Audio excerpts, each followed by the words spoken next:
I'm Sharon Goldberg. I'm an internal medicine physician. I've practiced medicine for 21 years, and my background is mostly academic, internal medicine, hospital-based, clinical research, and medical education. I'm a certified Microsoft small business specialist. I worked on space station designing the cabling system for the airlock module, where I was responsible for EMI/EMC analysis, which is electromagnetic interference, electromagnetic compatibility. I am a professor in the Department of Epidemiology, Biostatistics, and Occupational Health, and I teach there both toxicology and health effects of electromagnetic radiation. My name is Daphne Tachover, and I'm the founder of an organization called We Are the Evidence. We are an organization that represents the many adults and unfortunately many children who have become very sick from wireless technology radiation. There seems to be a couple false Easter eggs being put out there right now. I want to make sure we dispel that right off the gate. The effects of wireless on health scientifically are very, very clear. So it's always pushed back to the definition of an acceptable level of radiation. And that's what this is, by the way. This is about radiation. Wireless radiation has biological effects, period. My name is Dr. Angie Kolbeck. I've been reviewing the studies showing the impacts of wireless radiation on our health, and there are now thousands of studies showing the following adverse health impacts to wireless radiation: cancer, oxidative damage, DNA damage, DNA failure. Things like memory, dizziness, anxiety, brain fog. Headaches, nosebleeds, cognitive problem, exhaustion. We have evidence of DNA damage, cardiomyopathy, which is the precursor of congestive heart failure. Short and long-term memory loss, decreased attention spans, lower reaction times, even involuntary contractions of muscles causing misalignments of spines and jaws. Breast cancer. We suddenly have breast cancer in women who have no DNA predisposition. Disrupted immune function and change in stress proteins, reproductive and fertility effects. There are dozens and dozens of studies that show beyond any doubt what this radiation is doing to our sperm. Now, if you take the cell phone out of your pocket, the sperm will recuperate within 3 to 4 months. What would not recuperate would be the damage to the DNA of the sperm. That is irreparable. The wife of the ex-governor of Indiana was diagnosed with glioblastoma. Same brain tumor Ted Kennedy had and John McCain had. Did you look at John McCain's scar? This is a cell phone brain tumor. LeBron James, one of our sports people, had a salivary gland tumor. That is another cell phone tumor. You didn't hear about it because immediately after that was discovered, he was paid by Samsung to become their spokesperson. We are seeing increases in brain tumors. We're seeing increases in Alzheimer's. We're seeing increases in all of the neurotransmitter diseases, ALS, Lou Gehrig's disease, Parkinson's. These are all disease systems that are known to be associated with low-level energy exposures. We talk about 24/7, around-the-clock exposure, wherever you are and your whole body. You never get away from it. And it seems from our studies that maybe your immune system can cope with for a time, but it will deteriorate. Then the irradiation will definitely damage cells at a deeper level, and the question is what will then happen? These are out of peer-reviewed papers, so these are not just hypochondriacs thinking that they're doing it. We're having real problems with this. This is no longer a subject for debate when you look at PubMed and the peer-reviewed literature. These effects are seen in all life forms: plants, animals, insects, microbes. So 5G is not a conversation about whether or not these biological effects exist. They clearly do. There is scientifically evidence that is so strong that you can be certain that the standards used by the FCC to manage health effects are wrong. We need to start measuring how much radiation are people being exposed to before we roll out 5G. There are 4 kinds of electromagnetic fields that we know are harmful to human health. So radio frequency radiation, magnetic fields, dirty electricity, and electric fields, okay?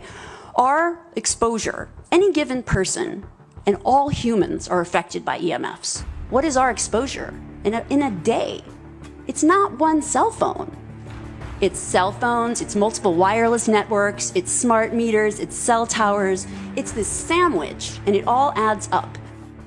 The data we're going to look at are all published science, testing results, or public standards.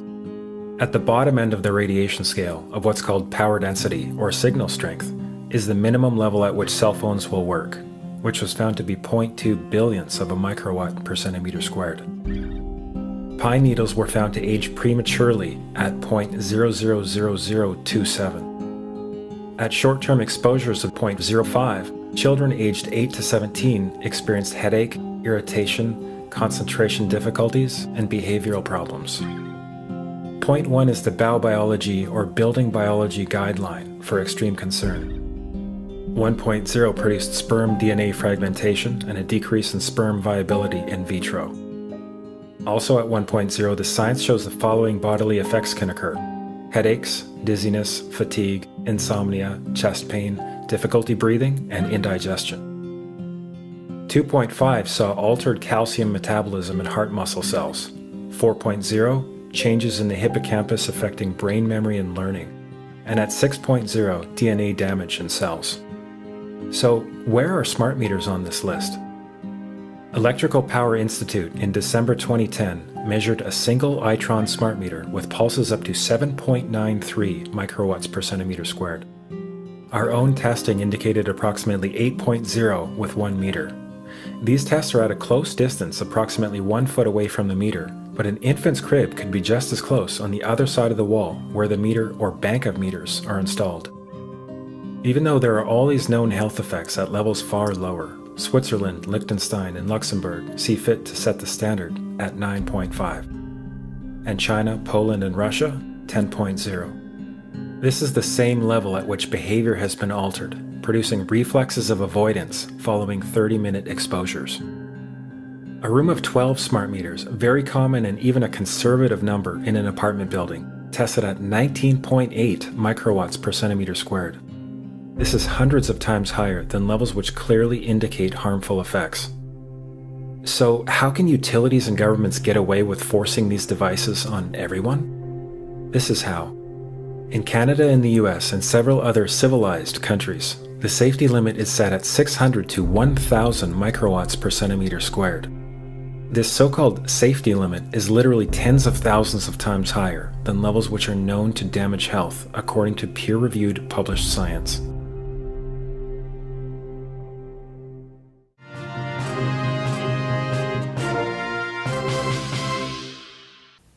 Faster, better, more reliable internet. That's the promise of 5G technology, but there is also the peril. Health hazards associated with radio frequency that is higher also and requires more transmitters and antennas. And the stark, simple fact is the health hazards are unknown and unstudied. And that is a sign of neglect and disregard on the part of the Federal Communications Commission that seems unacceptable. There have been no answers so far. The FCC basically has said everything's fine, but in order to reach a conclusion about the health and safety of this new technology, we need facts. Mr. Chairman, thank you for having this hearing. 5G, as you well know, also uses higher frequency waves that don't travel as far and will rely on a network of hundreds of thousands, potentially millions of small cell sites. And the question then is, are there any health implications, any public safety implications to those additional sites that are likely to be located close to homes, schools, workplaces, and closer to the ground? Correct? Correct, Senator. Yes. So my question for you, particularly Mr. Gillen and Mr. Perry, how much money has the industry committed to supporting additional independent research? I stress independent research. Is that independent research ongoing? Has any been completed? Where can consumers look for it, and we're talking about research on the biological effects of this new technology. Thank you, Senator. I think, thank you for your focus on the issue. Safety is paramount, and as you alluded to, we rely on the expert agencies, we rely on the findings of the FDA and others as to the requirements to keep all of us safe. There are no industry-backed studies, to my knowledge right now. Happy to visit with you as to what opportunities you think there needs to be more studies, and we're always for more science. We also rely on what the scientists tell us. So essentially, the answer to my question, how much money? Zero. I can certainly follow up with you, Senator. To my knowledge, there's no active studies being backed by industry today. Anybody else know of industry commitments to back research, fund it, support it, to ascertain scientifically the health effect? No, I'm not aware of any. So there really is no research ongoing. We're kind of flying blind here, so far as health and safety is concerned. Thank you, Mr. Chairman.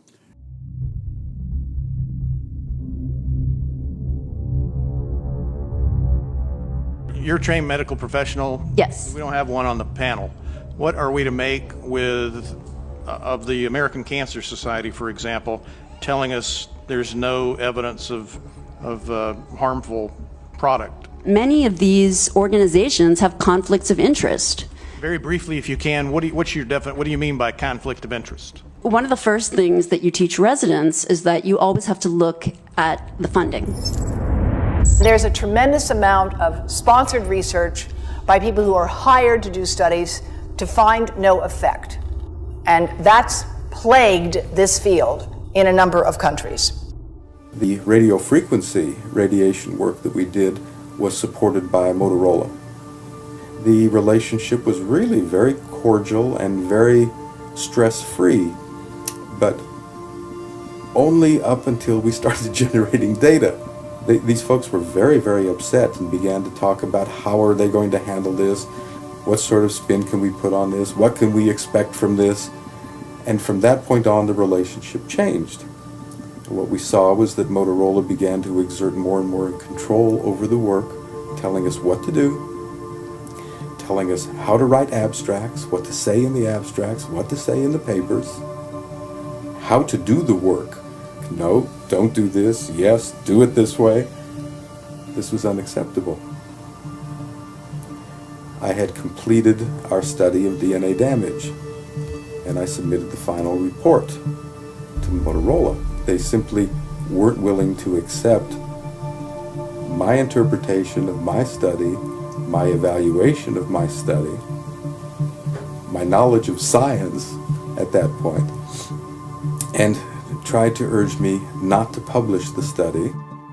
Did you hear about people coming to you as far as having complaints about illness? We were made aware of health complaints following installation of smart meters, and we wanted to verify this using our field work. So I measured the field of about 30 different people while they stood 1 foot in front of the smart meter, and in every single case, the human energy field was obliterated as they stood in front of the smart meter.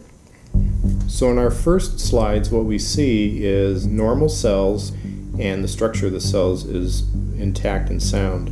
This is what we would expect from a normal sample. So after 2 minutes of exposure in front of the smart meter at about 1 foot away, we see a totally different story. Sample 1, you can see a lot of degradation in the cells. The cell walls have been broken, and you see changes in the cells which are called mycoplasma. It shows a mutation to the cell. In the second sample, we see a different type of degradation to the cell membranes. You can see a corrugation here. This is called bottle cap formation, and it's known that this occurs due to oxidation or exposure to free radicals. So this third subject, when we did her sample, she had to be pulled away from the meter after 45 seconds because she complained about an increasingly severe headache. And here you see a phenomenon called rouleau, where the red blood cells are stacking up. which makes it very difficult for the blood to deliver oxygen to the tissues as they would be their normal function. Every single one of these is a degradation. Every single one of these shows a trauma to the blood cells, and that came from something, and the only variable was the smart meter. The good news in all this is the patient and the blood can return to normal once they have been removed from the influences of these stressors.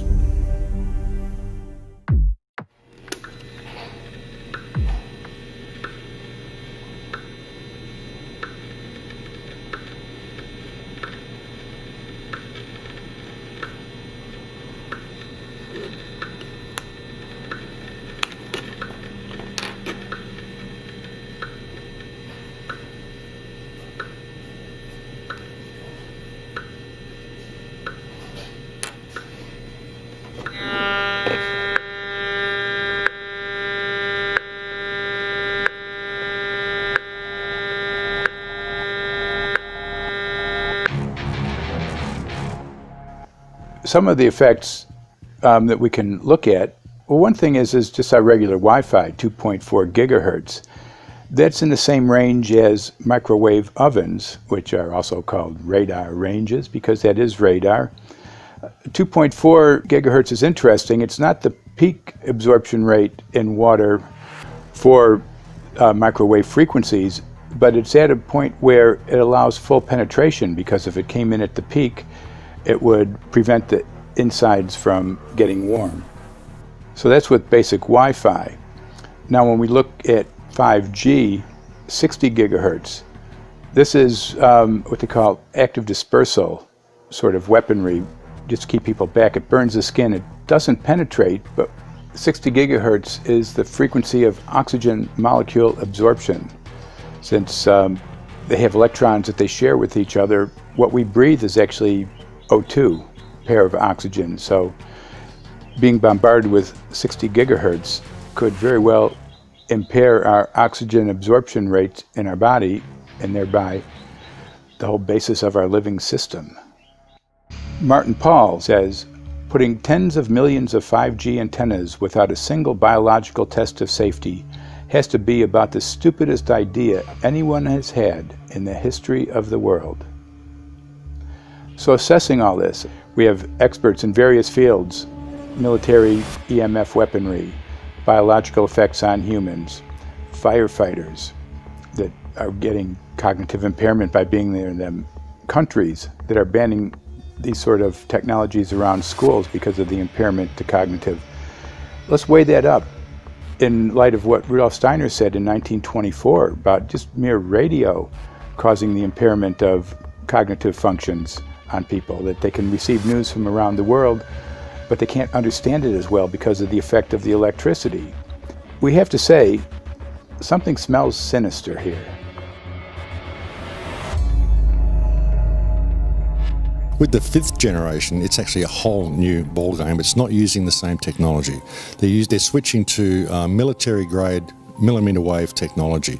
And when you look at this technology, I mean, if you go and look at DARPA reports, come and look at some of the patents that the United States military has put out on what they can do with psychological weapons, all sorts of things, crowd control, active denial, anything you can think of, this is what they can do with 5G. So any type of military application you can think of which has an electromagnetic base, they can do with 5G. And they're putting this out blanket across the population. Ladies and gentlemen, the President of the United States. Good evening, my fellow Americans. In the councils of government, we must guard against the acquisition of unwarranted influence, whether sought or unsought, by the military-industrial complex. The potential for the disastrous rise of misplaced power exists and will persist. We must never let the weight of this combination endanger our liberties or democratic processes.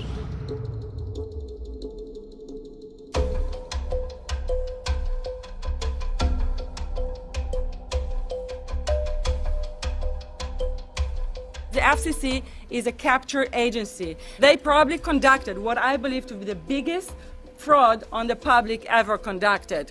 The FCC has been described by Harvard University's Center for Ethics writer Norman Alster as the most captured agency in D.C., acting more as an industry cheerleader than a regulator. This is especially true today with 5G, where there are serious safety concerns and potentially misleading information coming from the FCC. For example, the previous chairman of the FCC is Tom Wheeler. He was the head of the Wireless Lobby Association for 14 years. Now remember, Obama told us there would be no lobbyists in his administration, so he took the biggest lobby and put him as a head of the FCC. And that's damn important.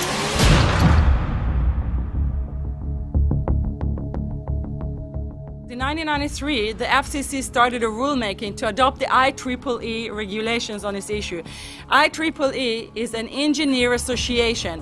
Why is it that we adopt regulation of engineers who maybe know how to measure this radiation when it's passing a wall, but not when it's passing a body? All our health agencies objected it, saying that it makes no sense to adopt engineer association, that they had not even one biomedical person on their team. They are effectively indemnified against adverse health impact lawsuits when the acceptable limits are higher than the limits actually shown to show harmful health effects. The FCC guidelines were developed for short-term exposures, 6 minutes, 30 minutes, depending on it's a phone or an outdoor exposure. And they have absolutely no connection to the biological effects that have been very clearly summarized in the Bio Initiative. So as you can see, there's a number of individuals in this room today that have serious concerns about this as regards to their health. If one of your companies decides to put one of these small cells up at a pole that's within, say, 50 feet of one of their houses, what recourse do they have to say, is there a way to move it somewhere else? There's language in the bill so that the authority can require the applicant to come forth with certification of compliance with the FCC's rules related to radio frequency emission. Remember that denial of request or denial permit request that you can put in? It's going to point back to the acceptable levels as determined by the FCC. Not the EPA or not the CDC, the ones who usually take care of health concerns, but by the FCC, which is staffed by former members of the telecommunication industry. That's the fox guarding the hen house. It's a fact that most insurance companies will not indemnify against EMF effects. Telecom companies around the world are warning their investors of potential major costs due to real or alleged risks of EMF pollution from their products. Interestingly enough, they're warning their investors, but they're not telling their customers. They're basically keeping it quiet because that's where their money comes from. So we're using technology that could be very potentially harmful to us, and the investors know it. But their only worry is that they might lose money, not that our health might be affected. First of all, I think what you should really think about is why is it that they're not insured? It's not that they chose to be self-insured. They actually rejected by the insurance company from being insured because they understand the risk. And so the insurance companies, the big insurance companies, will not insure the telecommunication? So there's insurance companies, and then there's what's called secondary insurance companies. Secondary insurance companies are the insurance companies that insure the insurance companies.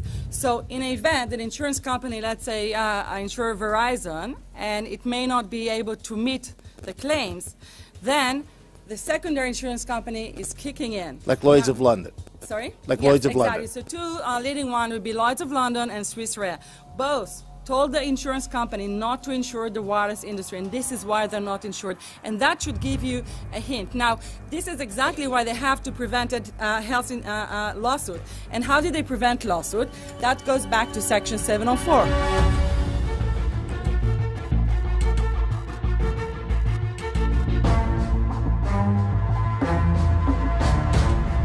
Section 704 was passed in 1996. This is how our rights in regards to health were taken away by the wireless industry. What this legislation did, it gave the power to regulate the health effects of wireless technology to the FCC.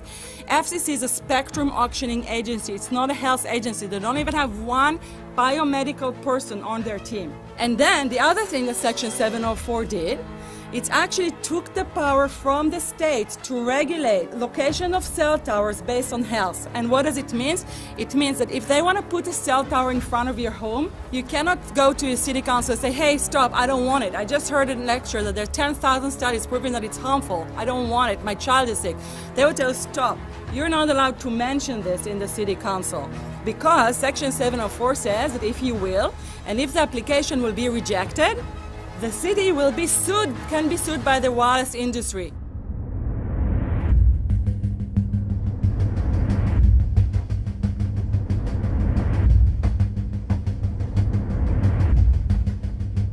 A major U.S. government study on rats finds a link between cell phones and cancer. Very first government study linking the radiation from cell phones to cancer. Two-decade, $30 million federal study out today found there is some evidence of a link between cell phone radiation and brain cancer.